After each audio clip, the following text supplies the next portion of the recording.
So, welcome to this week's City and God Experience. And this week we have Universal Love via the route of constriction, acceptance, universal love.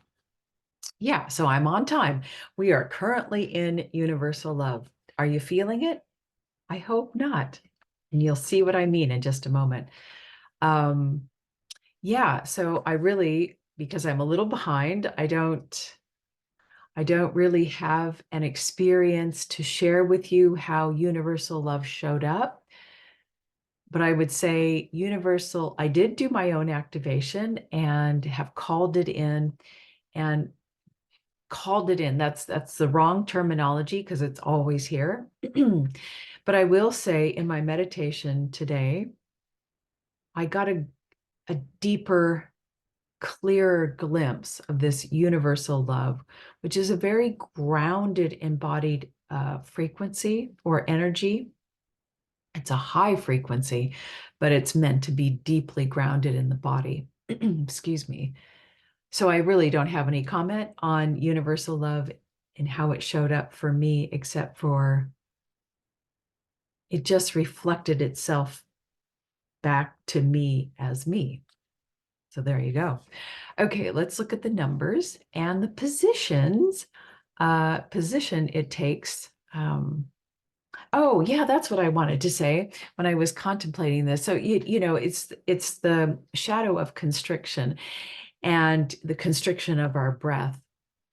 And of course, Richard says this as well. The greatest constriction is um, becoming embodied, taking on physical form, where we forget to breathe. Um, and I would say universal love is equivalent to awareness. And we we come into a physical form and we forget, that we are this omnipresent awareness. And yeah, I don't know what I'm going to say after this. Sorry. I'm being so authentic here, losing my train of thought. Um, yeah, that we get all like tensed up and we restrict our breath. But this is the breath. This is why we pay attention to the breath, because breath and awareness are so linked, right? Yeah, I don't know where I'm going with that. Anyway, I just in contemplating this, the level of constriction that has been placed on the human body, I was thinking about bras. I mean, talk about bras. How constricting are they, ladies? And I will say ties for men, and how in the world, how constricted our breath is by these things that we wear. I mean, not, of course, well, for women, there's some support, but just think about who gave us these ideas of these tight, constricting elements to wear. And of course, we feel like we have a sacred wound. We don't know who we are. We have a tightly wound heart. We can't breathe. Now, is that by design or is that just my conspiracy theory mind? Anyway, I found that very interesting. And the one thing about the bra is what I've experienced in my own life is the bra, the back of the bra. Peanut is just all over the place today. Crosses the back of the T8 on your spine. And the T8 is directly linked to your solar plexus. And that is directly linked, of course, to our expression into society. And yeah, I find it very interesting that we wear these things that constrict us and stagnate that T8, T9, T7, that bundle right there. And of course, how can we breathe? How can we find our true expression when we're so tight? Anyway, and of course, with men, the tie, how do they express themselves? How do they express this love? And we are going to look at the word love as well, which is directly linked to the throat and the mouth.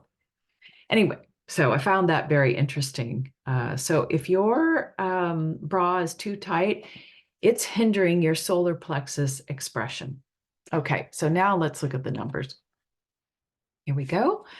I wanted to do a little comparison between love and universal love. Let's see, what do I want to say first?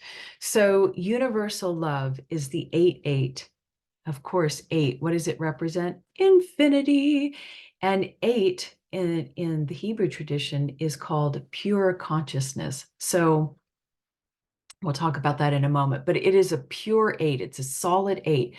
Whereas love, this man-made felt, not man-made, but how we experience at our level, this word love, it is not pure 8. It has been broken up and it's turned into the 17, which is the one and the 7.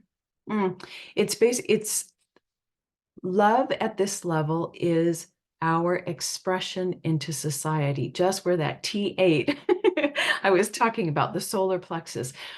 We are here to express those things in life that we love. However, because it is linked to the mouth, it gets all jumbled up into 17 is related to the consciousness of fulfilled desires. So it gets all distorted. Universal love. Here, I'll show you on the Hebrew tree, and you'll understand what I'm saying. So look at, we have the first 3 at the top. We have 1, the Father, 2, the Mother, and then 3 is, of course, the Christ or the Son or the Christed consciousness.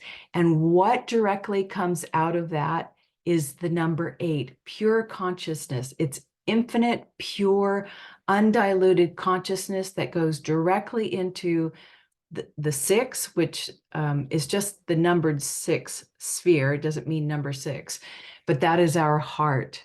And this is why it's always so important to go into the heart, because that is where our pure, undiluted consciousness is resting. Oh, Peanut, you cannot come up here again. He's been doing this. Anyway, now I've just lost my train of thought. Anyway, directly into the heart. And as you see over here on the left underneath the 5, this is where the 17, okay. And so pure consciousness, the frequency of pure consciousness, this undiluted frequency is so high that it's not even, you can't even see movement. It's so high, it's still. And this is what happens as this pure consciousness comes further down, and it turns into the 17, which is this kind of man-made, not man-made, but experienced love. It turns into the number 17, and the 17 is diluted by many different, oh my God, the cat, I'm so sorry. And I can't throw him off because it'll just make a bigger mess. Anyway, so the 17 comes down here on the side of the tree. And of course, that initial frequency of pure consciousness is now coming down deeper into a thicker, more denser vibrational density. And of course, it becomes more undulated, right? We can feel the 17 and the word love. We interpret love as a feeling sensation. Therefore, we start equating love with things that we put in our mouth, things that we do with our mouth. But we equate love to a feeling sensation, and we start having desires seeking this sensation of love, right? And in this case, in the case of the 17, or the word love itself, the 17, it means that we have created an object out of love when we are coming from the mind and not the heart. Yeah, so this is the difference between love and universal love, where universal love has no feeling frequency. This universal love is truly unconditioned love, which means there's no feeling to it. So when we talk about unconditional love, we are speaking of universal love, and it's so pure, it's not been conditioned, and you can't feel it. The only way you can, quote unquote, feel it is to be it, to be in your heart and feel the stillness of it, to feel the infinite nature of yourself. Okay, I'm sure you understand what I'm saying. So going back to universal love, yeah, it's basically, it's the number 8 represents infinity. Sorry, I'm losing my train of thought once again. And it's all about the completion of the soul, fully grounded into the body and expressing. And in each individual here, this is what I wanted to say. In each individual, we're looking, universal love is awareness, is attention. Attention and awareness are the same things. Attention, awareness, and universal love, all the same things. And we are here on this planet not to discover love, not to make love, to find love in another person. We are here to express that pure consciousness of love in the world. And it is what we can discover what it is we truly are here to express by what our attention is being brought to, what we hold our attention and awareness on without being tired. What are we naturally attending to? Does that make sense? Where there is no underlying, feel good feeling. It's just in our everyday life, what does our attention go to? For me, for example, my attention goes to contemplation. My attention goes to caring for the animals, watching the birds, and this is and also looking at the numbers behind things. My attention is drawn there and can be held there for a long time without any feeling of, ooh, that feels so good, or expansion.